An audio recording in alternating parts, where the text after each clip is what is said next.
জেলার অন্তর্গত ছাতক থানার অন্তর্গত দুলাবাজার ইউনিয়নের বৃহত্তর কুর্শি গ্রাম।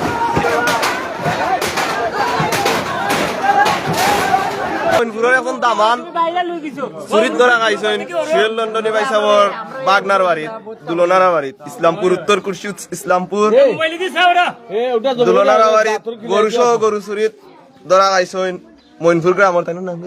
তোর নাম কি? সাইফুল ইসলাম।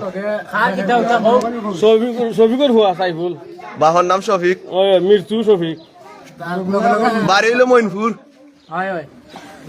বাড়ি সাতশো ভাই সাথে করো ভাই, সাথে করো ভাই। হানিফর বাতি যা, হানিফর বাতি যা, হানিফুরা বাতি যা। মোবাইল দিয়ে সাবড়া একবার তো হানিফুরা সহ আসলো। আমরা তো দক্ষিণ কুশি উত্তর কুশি নতুন মাছ আর আমার জানছি কে বুঝাই আনছি দৌতা আনছেন আর লিসন আর তারেকে আর আবানি বুড়া আবানি ভাই। আবানি ঘর বাড়ি কোন? মনপুর। তোমার বাড়ি কোন? মনপুর। আলিশ বাড়ি কোন? কুর্সি। আর তারেকর বাড়ি কুর্সি। আচ্ছা ও শেষ আর কি দা করতে